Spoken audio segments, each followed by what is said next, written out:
शक्तियों का सागर, ज्ञान का सागर, अनेकों अनेक गुण लिए, अनेकों अनेक शक्ति लिए बाबा पधारा हम सबके मध्य। और आज बाबा ने कितनी प्यारी और मीठी सी महिमा बताई है मुरली की। अब तो हम लोगों ने जाना भी है इस राज को कि बाबा की ये वो वाणी है जिसके एक एक शब्द में अनंत ऊर्जा का प्रवाह हो रहा है। उस ऊर्जा द्वारा ना ही सिर्फ हम मनुष्य से फरिश्ता, फरिश्ता से देवता बन रहे, बल्कि संगम युग में यही हमारा सुरक्षा कवच भी बनता है। जैसे जैसे हमारा मन और बुद्धि महावाक्यों को स्वीकार करता जाता है, उसकी ऊर्जा हमारे चारों तरफ घूमने लगती। ऐसे महान शक्ति को अपना बनाने चले इस महायज्ञ में बैठ पूर्ण लाभ उठाते हैं। तो ऐसे महायज्ञ में अपनी कर्मेंद्रियों का, अपने गुणों और शक्तियों का, दिव्यता का हम स्वागत करते हैं। बाप दादा का, पूरी एडवांस पार्टी का, पांचों देवी देवता तत्वों का और 9 ग्रह देवों का हम आवाहन भी कर रहे हैं और उनका स्वागत भी कर रहे हैं।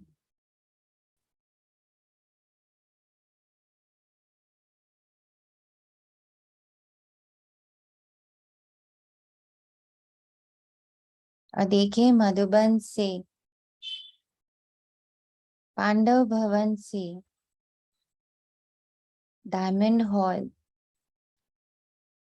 बाबा का शांति स्तंभ, बाबा का हिस्ट्री हॉल, बाबा का मेडिटेशन हॉल, बाबा की कुटिया और बाबा का कमरा, बाबा की भंडारी और बाबा का भंडारा, सब चल के आ रहा है हमारे इस मिनी मधुबन में।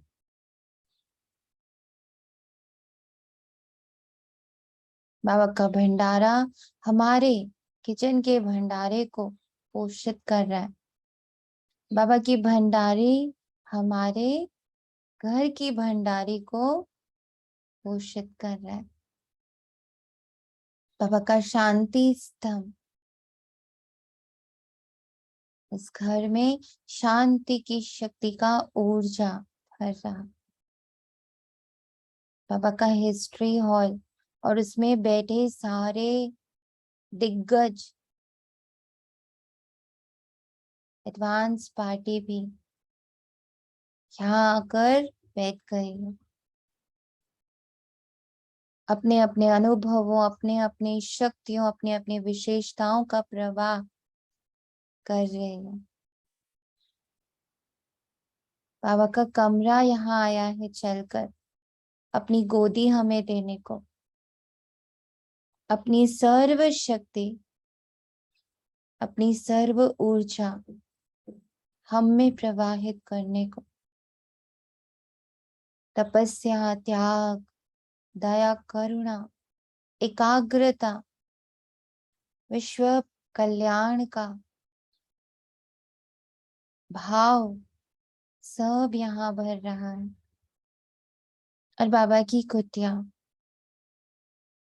स्वयं चल के आई है हमारे पास, हमारे हर प्रश्न का उत्तर देने, हमें बधाई देने, हमारी महिमा करने, हमें प्रोत्साहित करने, हमें बार बार याद दिलाने कि तुम्हारी ऊर्जा बहुत विशेष है, तुम बहुत विशेष हो। जिसे बाबा अपनी कलम से रोज के रोज मुरली के द्वारा मेरा भाग्य लिखता है, मुझे सुनाता है कि ये तुम हो।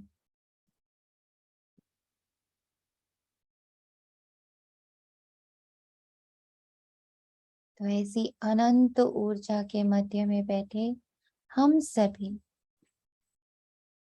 मुरली का आनंद लेते हैं। आज है 11 अक्टूबर 2022। प्रातः मुरली बाप दादा हमारे मिनी मधुबन में। सिर्फ बोलने भर के लिए, सुनने भर के लिए मत देखिए, पर ये सत्य है, परम परम परम सत्य है। हमने कल बहुत गहराई से इसको जाना है कि कैसे बाप दादा सारे एंजल, सारे गाइड्स, सारे गुण, सारी शक्तियां कैसे हमारे आसपास हर पल हमें अपनी शक्तियों का प्रवाह कर रहे हैं, हमें भरपूर कर रहे हैं। तो उसे उस भरपूरता को महसूस करते हुए मीठे बच्चे, तुम रूहानी ब्राह्मणों का आपस में बहुत बहुत प्यार होना चाहिए। आपस में मिलकर राय निकालो कि कैसे सभी को सत्य बाप का परिचय दें। आपस में बहुत बहुत प्यार होना चाहिए, मिलकर राय निकालो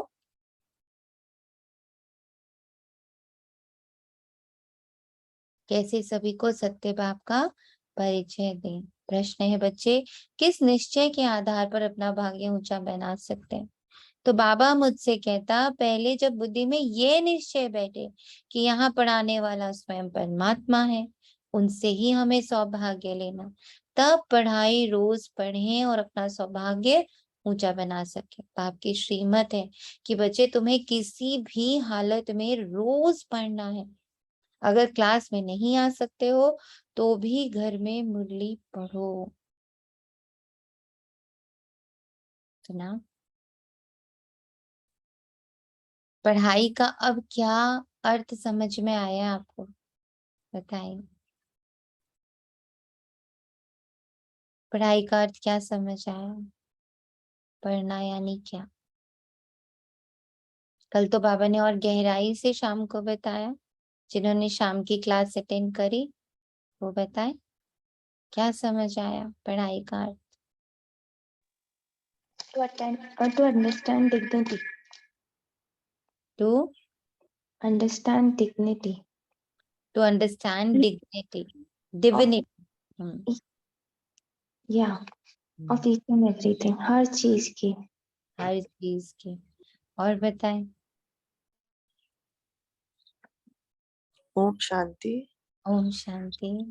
पढ़ाई का अर्थ कल भी मुरली में बताया, मैं रिकॉर्डिंग में मैंने सुना था, और ये अब मैं सुबह मुरली पढ़ रही थी तो मैंने ऐसे रूहानी शब्द पे अपना एक एकाग्रता करी। तो ऐसे एकदम अंदर तक सिरन सी हुई, एकदम औरा सा एक बना कि मेरे अंदर पूरी मेरी सारी कर्मेंद्रियों में रूहानियत ही रूहानियत आ रही है। एक एक अंग से मेरी रूहानियत निकल रही है और मैं रूहानियत में ही टिक गई।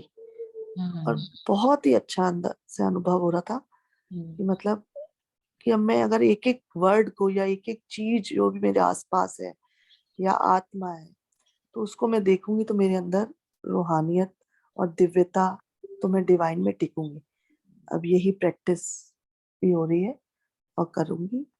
पर एक चीज मुझे थोड़ी सी, कल रात को ही मैंने रिकॉर्डिंग सुनी थी, तो मैं अपने पास की एक आत्मा को जब देख रही थी तो जैसे थोड़े से मेरे से अभी कार्मिक, पर बाकी चीजों में हर चीज में मैं देख पा रही, लेकिन उससे मुझे फिर वही उनके जैसे क्या बोलूं संकल्प या उनकी बातें मेरे अंदर घूमने आने लगी। लगी। हाँ, फिर मैं उसको हटाने की, फिर मुझे थोड़ी उसके साथ मुझे मेहनत करनी पड़ रही थी। बाकी चीजों के साथ मुझे मेहनत नहीं करनी पड़ी और बहुत अच्छा लगा। अभी सुबह ही मैंने मुरली पढ़ रही थी ये मीठे बच्चे करके, तो उसमें मुझे बहुत अच्छा लगा। लेकिन जो एक आत्मा के साथ मेरा इस समय थोड़ा सा चल रहा है तो मैं उसको नहीं देख पा रही थी कल। कोई बात बहुत कोशिश कर रही थी कोई पर फिर बात मैंने हर्ट नहीं किया, मैंने अपने आप को, yes. मैंने हर्ट नहीं किया कि नहीं ठीक है आगे बढ़ना है। थोड़ा सा इम्पोर्टेंट यही है कि कल जो बाबा ने हम लोग को एक बार को चेतावनी भी दी है ना, कि अगर कहीं पर थोड़ा समय लग रहा है या थोड़ी मेहनत लग रही है, कोई बात नहीं है, क्योंकि ये तो हमारी जर्नी है। हम इस जर्नी में धीरे धीरे आगे बढ़, अगर अब इतनी चीजों में कर पा रहे हैं, तो फिर इस बात का अंदर में निश्चय हो जाना चाहिए कि ये तो होना ही है, इसके साथ भी होना ही है। देखिए हम सब जो इस जर्नी में है, हम सबको ये पता है कि 100% अभी हम कर भी नहीं रहे। और लास्ट में बाबा ने यही हम लोग को उस मूवी के थ्रू, जब हम लोग का डिस्कशन हुआ, हम लोगों ने वो मूवी थोड़ी सी देखी, तो हमने लास्ट में ये भी समझा कि हम जहाँ खड़े हैं ना, वहां से अभी और भी बहुत सारे स्टेप्स हैं। तो हम धीरे धीरे, हमें बस ये जो हमारा ओपननेस है कि यस हम करेंगे, बस यही बाबा को चाहिए कि बाबा जो नया स्टेप हमें दे, हम उसको करने का अभ्यास करने लग पड़े बस। बाबा हमसे सिर्फ अभ्यास मांगता है, बाकी ये सब कराना तो बाबा का काम है, करा ही ले जाएगा। इसलिए बाबा कह रहा कि कुछ भी हो जाए, पढ़ाई पर अपना बहुत अटेंशन रखना है। अब बाबा मुझे क्या पढ़ा है, यहाँ से बाबा मुझे क्या पढ़ा रहा, वहां से बाबा मुझे, क्योंकि बाबा 24/7 पढ़ा रहा, 1-2 घंटे नहीं पढ़ा मुझे फिर उस पढ़ाई से उससे ये भी लगा, अंदर से सीख भी मिली कि जो कल बाबा ने बोला था एडजस्ट संस्कार मिलन, मतलब रहा। एडजस्ट तो यही होता है ना कि हम्म, संस्कार मिला, तो मुझे लगा कि अभी थोड़ी सी एडजस्टमेंट में मुझे अभी करेक्ट। वो थोड़ा सा है, पर ताकि फिर है, और उसमें हाँ ना जितना हम ड्रामा को पढ़ेंगे, कि हाँ ड्रामा की जो एक लाइन है वो जितनी मेरे अंदर, मेरे एकदम गहरे, मेरे सबकॉन्शियस माइंड में जाकर जब ये बात बैठ जाएगी ना, everything is perfect and accurate, सब कल्याणकारी है, सब सही है। यहाँ से भी कुछ ना कुछ मेरे पास बहुत बहुत पावरफुल लेसन आने वाला, आ रहा है। मैं उसको देख पा रही, जब हम उसको बार बार कहेंगे, मैं लेसन को देख पा रही हूँ, इसमें छिपी शिक्षा को मैं देख पा रही हूँ, मैं देख पा रही हूँ, मैं देख पा रही हूँ, तो रास्ता खुल जाए। ओम शांति। गीत है तुम प्यार का सागर हो। आत्माएं अर्थात बच्चे जान गए हैं कि हम आत्मा बिंदी मिसल है, एक स्टार मुआफिक है। लेकिन जो आत्मा है वह सेल्फ से के बाप को कैसे रियलाइज करे। बाबा ने दो बातें कही। बाबा ने कहा, एक जगह बाबा ने कहा बिंदी, बिंदी राउंड होती है। और दूसरी तरफ बाबा ने कहा स्टार है, स्टार में क्या होते हैं, 6 कोने होते हैं। दो अलग चीजें, दोनों का अस्तित्व है हमारे अंदर। हम बिंदी भी हैं और हम स्टार भी हैं। इस पर चिंतन करेंगे कि मैं बिंदी भी हूँ, मैं स्टार भी हूँ, दोनों शब्द का अर्थ ही अलग है। तो बाबा कहता, लेकिन जो आत्मा है वे सेल्फ के बाप को कैसे रियलाइज करे। दुनिया में कोई भी ना अपने को ना बाप को जानते हैं। तुम जानते हो हम आत्मा बिंदी हैं, कितनी छोटी है, बाप भी इतना छोटा है। आत्मा से परमात्मा बाप कोई बड़ा नहीं है, शरीर तो छोटा बड़ा होता है। अब तुम शिव बाबा की याद में बैठे हो, भल कोई ये जान भी जाए कि आत्मा छोटी बिंदी है, परंतु उसमें 84 जन्मों का पाठ है, वंडर है ना। तब तक, जब तक आत्मा शरीर का आधार ना लेवे, तब तक पाठ बजा नहीं सके। वैसे परमात्मा भी हम आत्मा के मुआफिक छोटा सा है, परंतु बाप क्यों कहा जाता है, क्योंकि वह सदा पावन है। वो बाप क्यों कहा जाता है, क्योंकि वह सदा पावन है। वो इस 5000 की साइकिल में नहीं आता। उसकी दिव्यता, उसकी महानता, उसकी पवित्रता सब कैसी रहती है, सदा एज इट इज रहती, कभी घटती बढ़ती नहीं है। इसलिए वो बाप है। वे परमात्मा को ना जानते भी उनको बाप कहते हैं। जैसे तुम समझ से याद करते हो, वैसे वे भी याद तो करते हैं। इतने जो भगत हैं, सबका भगवान एक है, जिसको पतित पावन कहा जाता है। आज बाबा मुरली से एक और एहसास करा रहा, बाबा एक और एहसास ये करा रहा कि ना सिर्फ बाबा ने हम बच्चों का आवाहन किया, पर जो भगत है ना, जो हमें भगवान के रूप में पूजते आए, हम उनके आवाहन की भी रचना है। मतलब ऐसे लगता है ना अभी तक कि बाबा ने, ब्रह्मा बाबा ने, हमारे एडवांस पार्टी ने, हमारे के पूर्वजों ने हमारा आवाहन किया, ऐसा फील होता है।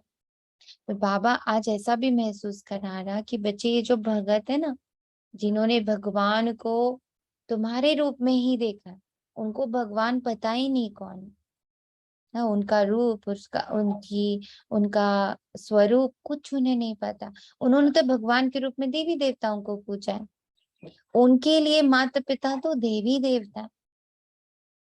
तो उन भक्तों ने भी हमारा आवाहन किया, तो उस रूप से भी हमारा अपने स्वरूप में, अपने यथाशक्ति में, अपने जो अपना जो स्वरूप, शांति, अपना जो स्वरूप है उसमें टिकना कितना जरूरी है। कितनों के हम माता पिता हैं, क्योंकि वो हमें ही भगवान के रूप में देख रहे हैं।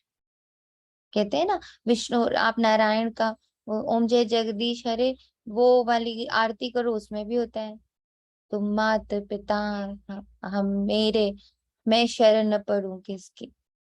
है तो भगत तो हमें ही भगवान मानते और हमें ही माता पिता मान लेते। तो अगर वो स्वरूप भी हम अपने अंदर जागृत करें कि मैं इस विश्व में परमात्मा को प्रत्यक्ष करने वाले उनकी माता पिता रूप में भी हूँ, तो मुझे अपने आसपास की हर एक आत्मा की माँ बन के भी चलना है और पिता बन के भी चलना है। तो जैसे माँ बाप का हृदय अथाह सागर होता है, सब समा लेता है, ऐसे मुझ आत्मा में भी सबको समा लेने की शक्ति है। सबको जो जैसा है उसको वैसे का वैसा समा लेने की अब मुझ में शक्ति। मुझे उसको चेंज नहीं करना, मुझे उससे कोई गिला शिकवा नहीं करना। अब आज जब हम इसका अभ्यास करेंगे कि जैसे बाबा माता पिता और भगत उन्हें पुकार रहे, वैसे ही भगत मुझे भगवान मानकर, मुझे देवी देवता मानकर बहुत पुकार रहे, और उस रूप में जैसे बाबा हर बच्चे को अपने अंदर समा लेते, ऐसे मुझ में भी आज वो समाने की शक्ति प्रवाहित हो रही है। बाबा से मुझ में और मुझसे इस पूरे विश्व में समाने की शक्ति का प्रवाह हो रहा है। तो बाबा कहता, इतने जो भगत है सबका भगवान एक है, जिसको पतित पावन कहा जाता। तो पतित है अनेक और पतित पावन है एक। साधु संत महात्मा भी बुलाते हैं, उनको गॉड फादर कहते हैं, तो सबका फादर ठहरा ना। कैसे ये बात सिद्ध होती है? पतित है अनेक और पतित पावन है एक, बताए अभी के अभी ये बात सिद्ध हो रही है, कैसे?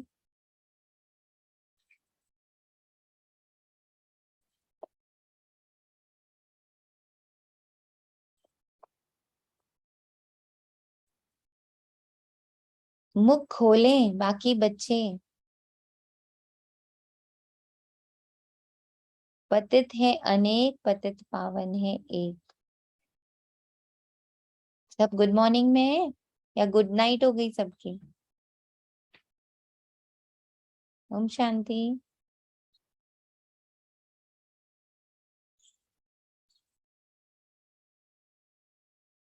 आवाज आ रही है? जी दीदी आ रही है। आ रही है। किसी को नहीं सूझ रहा कि कैसे बाबा की ये बात परफेक्ट है?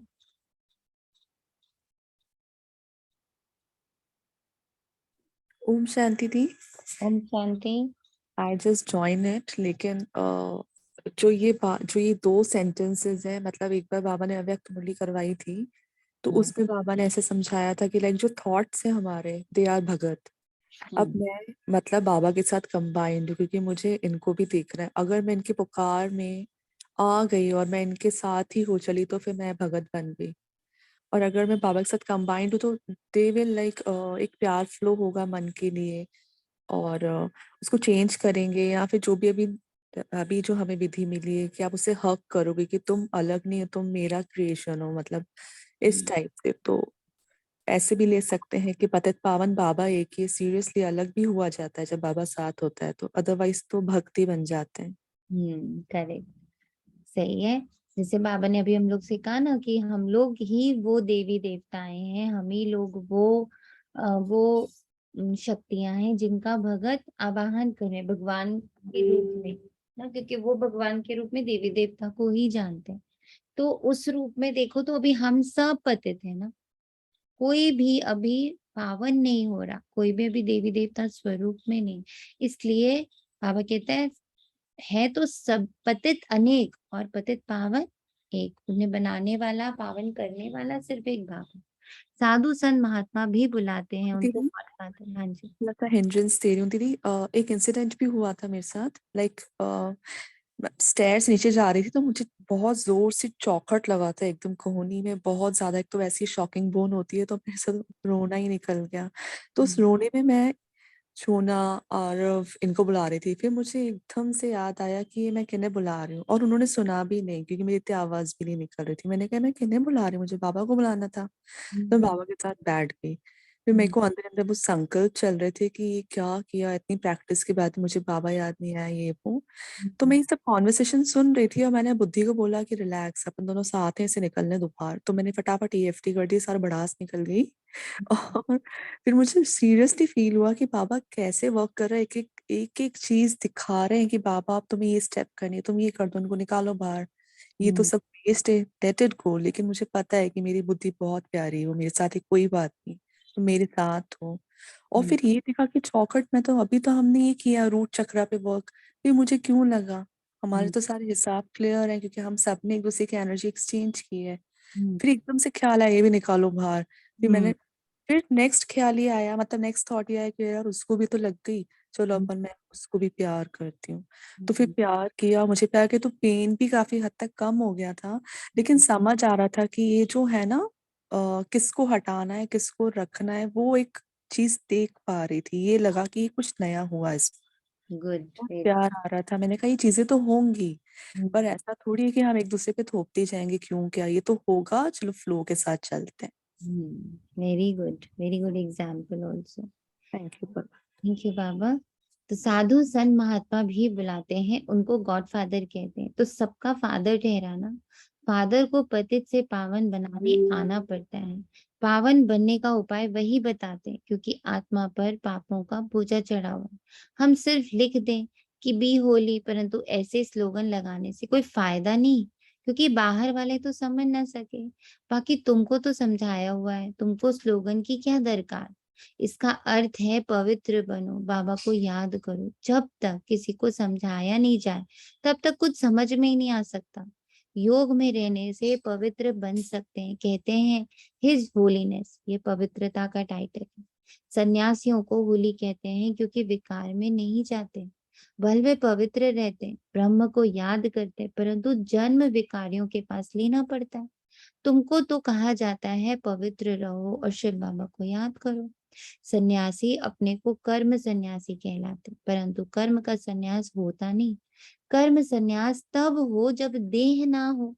देह बगैर तो घर में परमधाम में रहते हैं, यहाँ कर्म का सन्यास कैसे हो सकता, ये कहना भी झूठ है। वे कहते जो गृहस्थी कर्म करते वे हम नहीं करते, गृहस्थियों का कर्म बहुत है, यज्ञ तप तीर्थ आदि करते हैं, वे सन्यासी भी करते हैं। बाकी फर्क सिर्फ यह है कि वे कमाई कर खाना घर में पकाते हैं, सन्यासी ये नहीं करते। वे मांग कर खाते हैं क्योंकि उनका हठ योग है, हठ योग से परमात्मा से मिल नहीं सकते। जब बाप आए तब तो उनसे कोई मिल सके, और जब तक बाप ना आए तब तक पावन दुनिया की स्थापना भी हो ना सके। कितना समझाते हैं फिर भी समझते नहीं। बच्चे समाचार लिखते हैं इतने इतने आए, अब देखें कौन कौन अपना सौभाग्य लेते हैं। आते बहुत है, परंतु बुद्धि में ये नहीं बैठता कि इन्हें पढ़ाने वाला परमपिता परमात्मा हमको उनसे सौभाग्य लेना है। सिर्फ ये मान लेना कि मैं बाबा के पास आके बैठी हूँ, बाबा की मुरली सुन रही हूँ, मैं योग कर रही हूँ, इससे नहीं होगा। हमें सौभाग्य लेना है।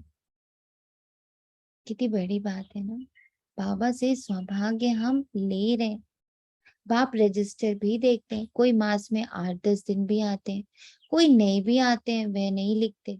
अगर कोई नहीं आता है तो वह मुरली पढ़ता है व नहीं, किसी भी हालत में रोज पढ़ना पड़े। बाबा कैसे ना धीरे धीरे, कभी कभी कभी बाबा बहुत स्ट्रिक्ट हो जाते हैं, कभी बाबा थोड़ा सा लीनियंट भी होता है। अच्छा ठीक है, वहां तक आ नहीं सकते, कम से कम मुरली पढ़ो तो रोज। जैसे जब साहेब सुखमनी छोटे छोटे बनाते हैं, समझते हैं कैसे भी पढ़ सके। तुम समझते हो उस पढ़ने से क्या प्राप्ति होगी? कुछ नहीं, करके थोड़े समय के लिए बुद्धि ठीक होगी, परंतु बाप से कोई मिल ना सके और फिर विकारों में फंस जाते हैं, तो फिर उनसे कोई प्राप्ति नहीं।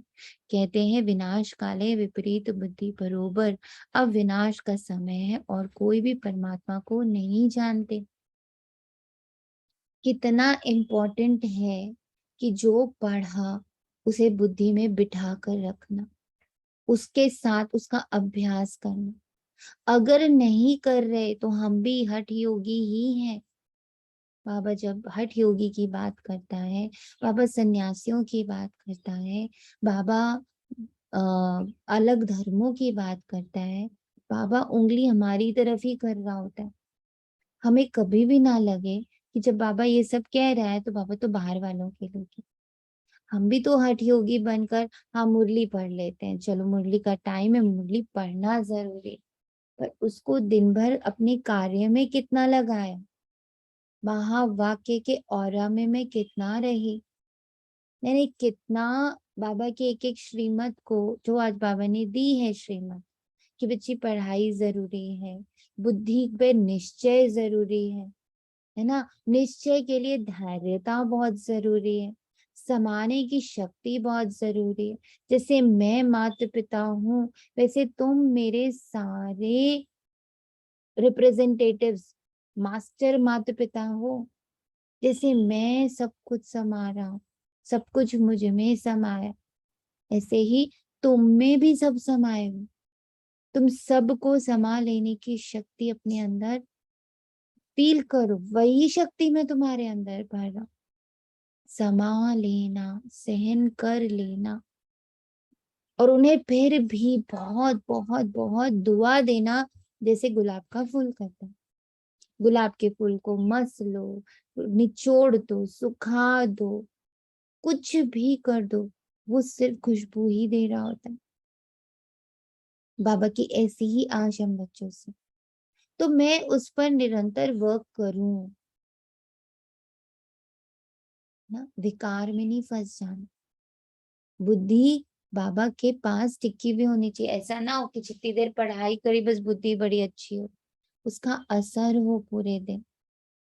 कहते हैं विनाश काले विपरीत बुद्धि बरोबर। अब विनाश का समय है और कोई भी परमात्मा को नहीं जानते। कहते भी हैं हम रचता और रचना के आदि मध्य अंत को नहीं जानते, परंतु ड्रामा के आदि मध्य अंत को जानना चाहिए ना। पाप समझाते हैं सतयुग है आदि, कलयुग है अंत, तो तीनों काल तीनों लोगों को समझना है। तीन लोक हैं, स्थूल वतन, सूक्ष्म वतन। कहते हैं शास्त्र अनादि है, परंतु बाप समझाते हैं जब से रावण राज्य शुरू होता है तब से शास्त्र भी शुरू होता है। तो द्वापर युग मध्य हो गया, आधा कल्प सतयुग, आधा कल्प कलयुग, आधा का हिसाब है। वे मध्य को नहीं जान सकते क्योंकि कल्प की आयु लाखों वर्ष कह देते। कहना चाहिए कि बाप को जानो, ब्रह्म कुमार कुमारी बनो तब वर्षा मिलेगा। पहले कोई आते हैं तो पूछो कहाँ आए हो, कहते हैं बीके के पास। तुम कहो विचार करो, इतने ब्रह्मा कुमार कुमारियां हैं तो ब्रह्मा बाप भी होगा। कितने सेंटर्स हैं, ढेरों के ढेर ब्रह्मा कुमार कुमारियां हैं। भल इतने बच्चे एक बाप को कैसे हो सकते? लिखा है प्रजापिता तो इतने ब्रह्म कुमार कुमारियां हैं, ऐसे ऐसे समझाकर खड़ा करना चाहिए। फिर भला ख्याल करो, प्रजापिता ब्रह्मा किसका बच्चा है? इतने बच्चे रचना तो परमात्मा का काम है। तो परमात्मा आता होगा ना, गाया हुआ है तो माता पिता, तो बाप ब्रह्मा हो गया ना, तो परमात्मा ब्रह्मा द्वारा रचते हैं, कन्वर्ट करते हैं। बाबा की रचना कन्वर्जन है, ये कितना अच्छा पॉइंट है। बाबा की रचना इज कन्वर्जन, कन्वर्ट करते हैं। एडॉप्ट करते हैं, वर्षा देते हैं, पावन बनाते हैं। कैसे? याद से। कहते हैं सब धर्मों को भूल मामेकम याद करो, सभी बुलाते हैं। मैं नॉलेजफुल, ब्लिसफुल, लिबरेटर, गाइड हूँ, तो सुख धाम में ले जाते हैं। अब आज जब बाबा कह रहा है कि मैं नॉलेजफुल, मैं ब्लिसफुल, मैं लिबरेटर, मैं गाइड, अब बाबा की चारों संबंध आज मुझे जीने हैं। नॉलेजफुल बाबा, ब्लिसफुल बाबा, लिबरेटर बाबा और गाइड बाबा, ये चार संबंध से आज बाबा मेरे साथ हैं। बाबा कह रहे हैं मैं हूं। अब इसको आज मुझे यूज करना है।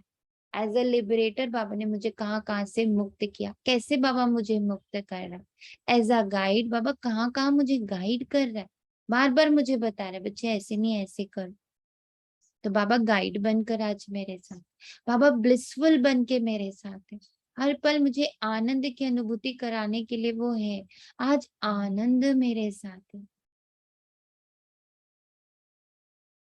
तो जैसे कल बाबा ने हम लोग से कहा ना कि मुरली एकदम ऐसा लगता है जैसे बाबा माँ बनकर हमें नहलाता, धुलाता, फिर हमें तैयार करता, हमें कपड़े पहनाता, हमें ज्वेलरी से श्रृंगार करता कि मेरा बच्चा सबसे सुंदर दिखे आज। फिर ऐसे तैयार करते बाबा हमें हमारे कर्म क्षेत्र पर भेजता है। तो आज ऐसा नहीं लग रहा, जैसे बाबा जब बोल रहा कि बच्चे मैं नॉलेजफुल हूँ, यानी ऐसे जैसे बाबा एक गुरु बन के मेरे साथ है। हर चीज की नॉलेज जैसे मेरे साथ है। आई मैं ज्ञान के साथ हूँ, ज्ञान मेरे साथ चल रहा है। करेक्ट। फिर सेकेंड बाबा कह रहे मैं तो आनंद, ब्लिसफुल, आनंद भी आज मेरे साथ चल। और बाबा गाइड भी बनकर पग पग पर मुझे गाइड करने वाला, तो गाइड बाबा भी मेरे साथ है। और लिबरेटर बाबा मुझे मुक्ति और जीवन मुक्ति हर पल महसूस कराने वाला बाबा भी आज मेरे साथ है। तो सुख धाम में ले जाता हूँ। और अभी हर पल बाबा मुझे किस तरफ लेके जा रहे हैं? सुख धाम लेके जा रहे हैं।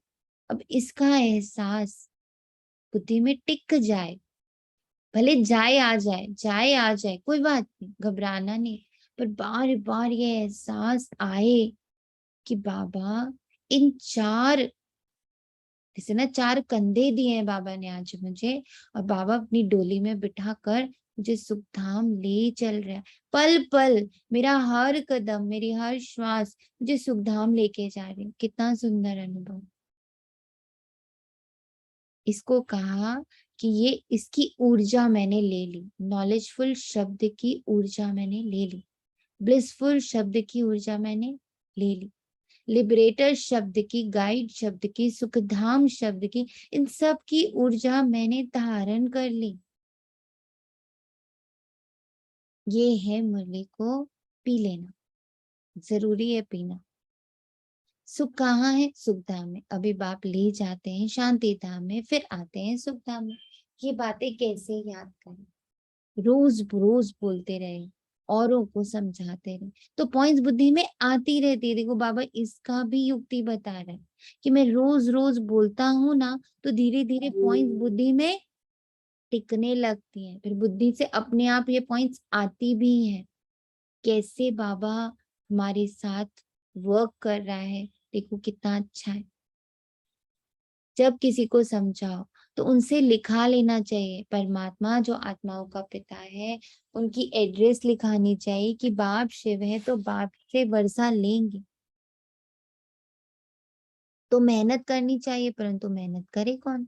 इसलिए बच्चों को खुद खड़ा होकर फिर औरों को भी खड़ा करना चाहिए, और सर्विस के लिए प्लान्स बना देने चाहिए। जैसे मिलिट्री के बड़े कमांडर्स आपस में मिलते हैं ना, तो यहाँ भी बच्चों को मिलना चाहिए, परंतु क्या करें, आपस में मिलते नहीं। वास्तव में तो ब्राह्मणों का आपस में बहुत प्यार होना चाहिए, कोई राय निकालनी चाहिए, कैसे किसी को समझाएं। देखो लक्ष्मी नारायण के कितने मंदिर हैं, तो मंदिर बनाने वालों को मिलना चाहिए कि आपने ये मंदिर बनाया है, परंतु जानते हो कि इन्होंने राज्य कैसे पाया, फिर राज्य कैसे गंवाया। श्री कृष्ण का चित्र बहुत अच्छा है। इसमें 84 जन्मों की कहानी बड़ी अच्छी है, सिर्फ ये चित्र बड़ा बनाना चाहिए। बाबा कहते हैं कोई आए तो युक्ति से पूछना चाहिए कि आपने गीता पढ़ी है, फिर भला बताओ गीता का भगवान कौन है। तो ऐसे युक्ति से समझाना चाहिए। कहते हैं ना तुम माता पिता, तो ये ब्रह्मा माता हो गए, तो उनके साथ संबंध रखना चाहिए। अगर उनसे प्यार गया तो खेल खल्लास पाप से वर्षा कैसे पाएंगे। तुम्हारी लड़ाई पुराने दुश्मन से है। कोई को मालूम नहीं है कि रावण से भी कोई युद्ध होती है। कहते हैं सच की नाव डोलेगी लेकिन डूबेगी नहीं। तो हिलती कितनी है, दूसरे सत्संगों में तो हिलने की बात ही नहीं है। यहाँ तो माया से युद्ध है। जब तक बाप को नहीं समझाए तब तक भल लिख कर दें, परंतु तोता कंठी वाला नहीं बनना है। जंगली तोता आया और गया, अल्फ को समझना है। ऐसे प्रजा तो ढेर है, बाकी रजाई के लिए कोई खड़ा नहीं होता। बत्ती पर फिदा हो जाए सो बड़ा मुश्किल होता है।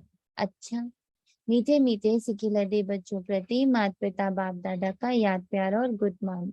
रूहानी बाप की रूहानी बच्चों को नमस्ते।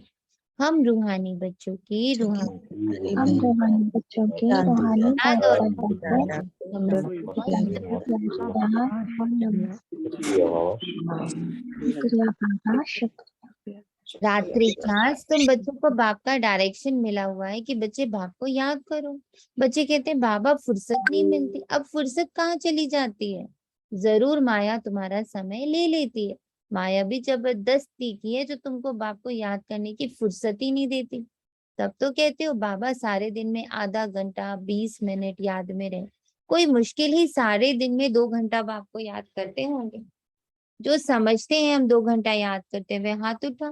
वे स्थूल याद पुरानी याद तो चलती आती है। ये तो है इनकॉर्पोरियल, इनको अपना आंख कान तो है नहीं। बच्चों को कहते हैं मामे कम याद करो, अपने को आत्मा समझो। तो बाबा पूछ रहे हैं कितना घंटा याद में रहते हो। बच्चे खेलने जाते हैं तो टीचर को याद करते हैं, घर में पढ़ते हैं तो भी टीचर को याद करते हैं। तो वह स्थूल याद, इसमें है थोड़ी डिफिकल्टी। तो बाबा पूछते हैं कि अपने को आत्मा समझ बाप को 2 घंटा जो याद कर सकता है वह हाथ उठाओ। लज्जा नहीं करो, एक्यूरेट बताओ। बताओ उठा सकते हो। पूछ रहा है बाबा इस सभा से कि 2 घंटा याद कर सकते हो। अभी याद तो नहीं हो, अभी तो नहीं। अभी लग रहा है कि उत्तर नहीं हो। नहीं, बाबा पूछ रहे कर अभी सकते। नहीं। आप कर सकते हैं, करने के लिए तो हाथ उठा दिया। करने के लिए हाथ तो उठाए सभी बच्चे कि हाँ बाबा कर सकते हैं। आप कर सकते और हैं, हाथ तो उठा अब जी क्या, अब जी क्या हाँ कर डिफिकल्ट लगता है। जी कर सकते। अब क्या ये डिफिकल्ट लगता है। जिस तरह से बाबा ने विधियां बताई हैं, तो अब क्या डिफिकल्ट लगता है कि याद करना मुश्किल है। बिल्कुल डिफिकल्ट नहीं लगता अब तो। मैं तो सारा दिन चलते फिरते धरती पे चल रही हूँ, कहीं भी जा रही हूँ, प्रकृति को देख रही हूँ, मतलब हर समय बाबा याद आ रहा है। हाँ, वो थोड़ा सा जैसे निकलता है, पर फिर उसके बाद तुरंत बाबा नहीं, बाबा में डिवाइन जाना है। मतलब हर चीज में बाबा दिख रहा है और बाबा महसूस होता है अब तो। मतलब मुझे तो बहुत अच्छा लगता है कि अच्छे अच्छे फ्रेंड्स, नए फ्रेंड्स मिल गए हैं, अब उनके साथ रहना है। करेक्ट। दीदी ये है तो सहज, डिग्निटी है तो सहज, पर मुश्किल भी हम ही नहीं बनाए। जैसे कल आप बोल रहे थे क्यों इन बातों में भाई अपना टाइम वेस्ट करते, मैं कर नहीं पा रही, मुझसे हो नहीं रहा, तो ये बड़ा लग रहा था इसमें, ये तो टाइम बर्बाद है। मुश्किल हम खुद कर देते हैं। करेक्ट। मेरे गार्डन में हर श्रृंगार का वो लगा हुआ है, तो वो सुबह गिर जाते हैं। आपको पता है ना, वो हर श्रृंगार के फूल सुबह सुबह गिरते हैं। करेक्ट। तो मैं तो एक एक फूल को उठा उठा के भी आज रोज उठा रही हूँ, आजकल गिर रहे हैं, तो एक एक फूल को उठा के इतना अंदर, मतलब वो लग रहा है कि ये देखो ये कैसे जमीन पे गिर जाते हैं। अपने ऊपर भी नहीं रखते, तोड़ने भी नहीं पड़ते, वो गिर ही जाते हैं जमीन पे। तो कितना अपने अंदर भी ये सब, मतलब गिरना, मतलब ये ऐसे, मतलब अपने को इतना वो करना है, अहंकार, मतलब कि कुछ अहंकार। जो हो रहा है ठीक है, डाउन मतलब डाउन जाना है, मतलब इतना कि मैं इतनी मोल्डिंग पावर मेरे अंदर भी हो। करेक्ट। देखो कितनी बुद्धि चल रही है। तो बाबा को याद करना अब कितना सहज हो गया। हर जगह हम बाबा को पढ़ने की कोशिश कर रहे हैं। एक फूल के स्वतः गिरने से भी हम कितना कुछ सीख रहे हैं। ये है इंसाइट। इसीलिए उस मूवी में उसने बोला इनसाइट इज ऑलवेज देयर, रास्ता और guidance is always there, they are always there. वो हमेशा हमें गाइड करने को बाबा खड़ा, लिखा ना बाबा ने, मैं गाइड और लिबरेटर, ब्लिसफुल, ज्ञान का सागर, पतित पावन ना, ये सब बनकर तुम्हारे हर पल साथ में। बस मुझे उसको क्या करना है, देखना। मैंने चारों संबंधों को तुरंत एकदम टचिंग हुई कि मैं 4 धाम से जोड़ लूं। करेक्ट।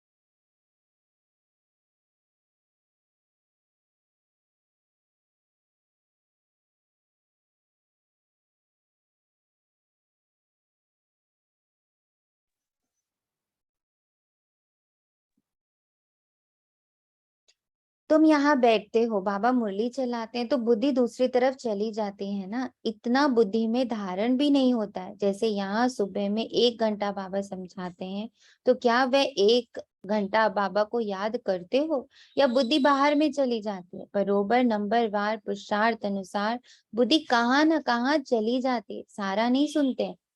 कितना मीठा है बाबा, बाबा को कितना कुछ पता होता है। लेकिन अगर अब हम लोग अपना ग्राफ देखें सच्ची सच्ची, तो जितनी देर मुरली चलती है इतना बाबा बांधे रहता है, ऐसा कोई बुद्धि भाग नहीं जाती है। क्या है सबकी रिपोर्ट, अगर हम लोग बाबा को रिपोर्ट कार्ड दें तो क्या लगता है यहाँ बैठे बैठे बुद्धि कितनी बार जाती है या कितनी यहाँ पर रहती है? क्या लगता, इस हमारे संगठन का ग्राफ कैसा होगा?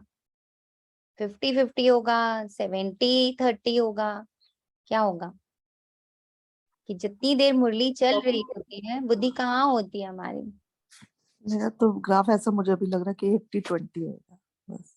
हाँ 80-20 है ना, वही लग रहा कि यहाँ हम जैसे जिस तरह से बाबा बांधता है हर शब्द से हमें, तो ऐसा नहीं होता कि बुद्धि बहुत इधर उधर भागती है, क्योंकि बुद्धि पूरी तरह से वर्किंग में होती है। बुद्धि भागती तब है जब उसको काम मत दो, पर अगर उसको काम दे दो साथ साथ कि ये जो सुन रहे हो ना, इसको इसको पिक्चराइज भी करो, इसको फील भी करो, इसकी ऊर्जा को अपने अंदर जाते हुए भी देखो, एक एक शब्द में बाबा क्या मुझे कौन सी ऊर्जा मेरी ओर प्रवाहित कर रहा है उसको समझो। तो जब बुद्धि इतना काम कर रही होती है मुरली के साथ, तब वो नहीं भटकती है। पर बुद्धि अगर काम नहीं कर रही है तो बुद्धि भटक जाएगी 101%। ओम शांति दीदी, एक बार ऐसे भी देखा है कि जैसे ना शॉर्ट टाइम होता है ना, तो हमको लगता है बस 15 मिनट में मुरली कंप्लीट करनी है ना, मतलब ये टास्क देते हैं कि 15 मिनट में ही पूरी मुरली कंप्लीट करनी है समझ के साथ। तब भी दीदी बुद्धि नहीं भागती है, वो एकदम एकाग्र होके बैठती है कि 15 मिनट में अरे कंप्लीट करनी है। हाँ जी। बिल्कुल सही कह रहे हो। मतलब बुद्धि को अगर हम इन्वॉल्व करें ना, वो बहुत प्यारा सा बच्चा है, अगर उसको इन्वॉल्व कर लो तो वो तंग नहीं करता, वो भागता नहीं है। जैसे बच्चे होते हैं ना, अगर उनको अपने काम में इन्वॉल्व कर लीजिए, जैसे मान लीजिए आप भगवान जी क्या कुछ कर रहे हो, तैयारी कर रहे हो या किचन में कुछ कर रहे हो, अगर आपने उसको साथ में इन्वॉल्व कर लिया कि अच्छा तू ले थोड़ी सी ये सब्जी को है ना, ये मटर छील बैठ कर, या तू इसको ऐसे कर, तो उसको जैसे ही आप इन्वॉल्व अपने साथ कर लेते हो, वो आपका सहयोगी बन जाता है एंड वो फिर परेशान भी नहीं करता।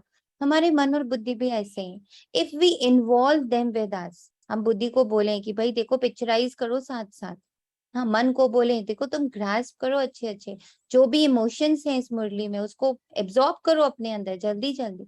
तो जब हम दोनों को काम दे देते, वो भागते ही नहीं है, वो रहते हैं पूरी तरह टिके हुए मुरली में। बट अगर हम उनको काम ही नहीं देते, सिर्फ कान को दे दिया सुनने के लिए, तब तो वो दोनों मजे करते हैं, दे हैव टू। कोई भी अपने बिना भोजन के तो रहेगा नहीं, उनको भोजन तो चाहिए। तो सारा नहीं सुनते, अगर सारा बैठ करके सुने और नोट करते रहे तो बाबा कहेगा हाँ इनका योग ठीक है।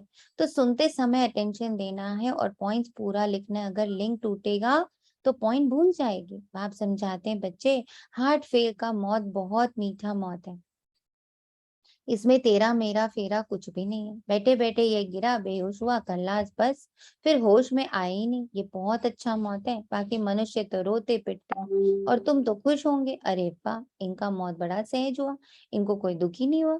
अगर मौत हो तो ऐसा हो, नहीं तो दवा, नर्स, ये सब बहुत होता है ना। इसलिए जो बैठे बैठे अपनी इस पुरानी जुत्ती को छोड़ दे, कर्मातीत अवस्था हो, ऐसे ही शरीर छोड़े तो वो सबसे अच्छा है। तुम आगे चल करके देखेंगे अनायास बॉम्ब शूटिंग और सब बैठे बैठे चले जाएंगे। चेहरा भी हर्षित होगा। जैसे कभी कभी अच्छे मौत होते हैं तो देखने वाले कहते हैं ये तो जैसे जागता है, ये तो हर्षित है।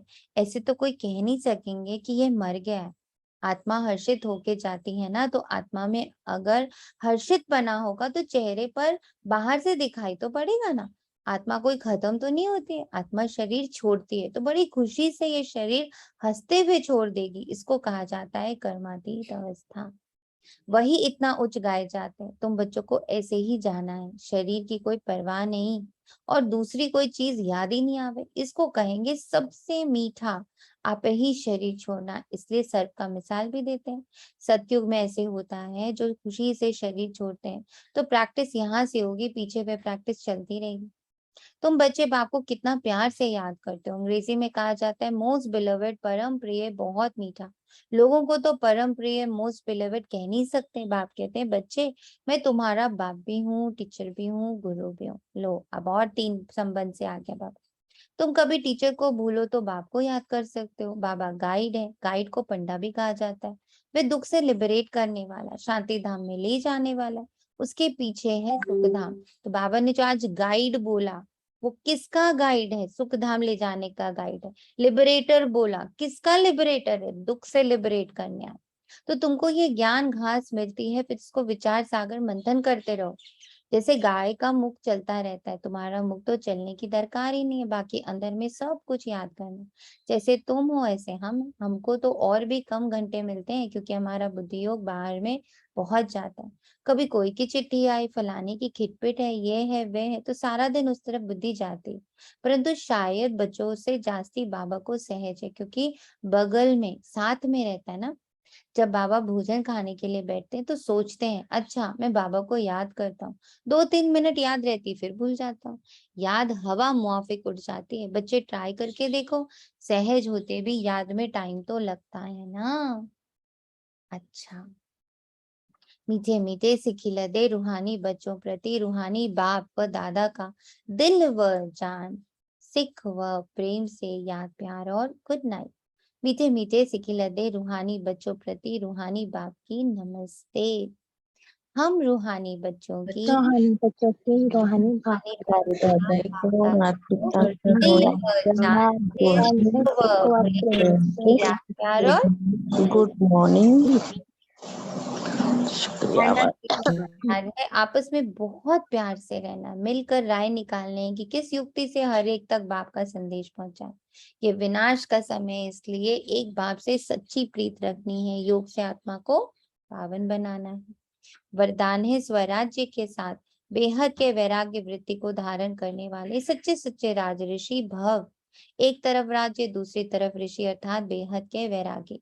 ऐसे राज ऋषि का कहाँ भी, चाहे अपने में, चाहे व्यक्ति में, चाहे वस्तु में, लगाव नहीं हो सकता। क्योंकि स्वराज्य है तो मन बुद्धि संस्कार सब अपने वश में, और वैराग्य है तो पुरानी दुनिया में संकल्प मात्र भी लगाव जा नहीं सकता। इसलिए स्वयं को राज ऋषि समझना, अर्थात राजा के साथ साथ बेहद के वैरागी बनना। कितना ब्यूटीफुल वरदान दिया आज बाबा ने। सब जगह हूं पर मैं नहीं हूं, और मैं कहीं नहीं हूं पर मैं सब जगह हूं मैं सब जगह पर लगाव मुक्त हूं। है ना, ये है हमारा राज ऋषि का जीवन स्लोगन। हाँ समझ दीदी, इसमें ये भी हो सकता है राजा दीदी डिवाइन वो दुनिया है ना, और नीचे ऋषि यानी साधारण ड्रामा जो चल रहा है। ऋषि मतलब कि होते हुए भी हम नहीं है। हम सब जगह हैं पर हम कहीं नहीं है। नहीं है जी। स्लोगन। समझदार वे है जो सब आधार टूटने के पहले एक बाप को अपना आधार बना ले। नहीं तो क्या होगा, सारे आधार टूटेंगे तो हम टूट जाएंगे। पर आधार टूटने से पहले कि सब मुझे छोड़ें, सब मुझे छोड़ के चले जाएं या मैं सबको छोड़ के चला जाऊं, उससे पहले मैंने अब बाबा को अपना आधार बना लिया। भाई डोली में हम बाबा के बैठ गए तो नीचे आधार चले भी गए। जैसे एक बार दादी प्रकाश मणि का था कि उन्होंने जब शरीर छोड़ा ना, तो वैसे वो योग में ऊपर गई थी बाबा के पास। तो जब बाबा के साथ वो योग करा, बहुत जगह सकाश दिया, बहुत विश्व भ्रमण किया, सब किया, वापस आई तो बाबा से बोली अच्छा बाबा मैं चलती हूँ। तो बाबा ने कहा कहाँ जा रही हो? तो बोली बाबा वापस गर्म भूमि में। तो बाबा ने कहा वहां से तो पूरी तरह चल पड़ी, मतलब वहां मैंने शरीर छोड़ दिया। तब दादी ने नीचे देखा, अरे मैंने तो शरीर ही छोड़ दिया।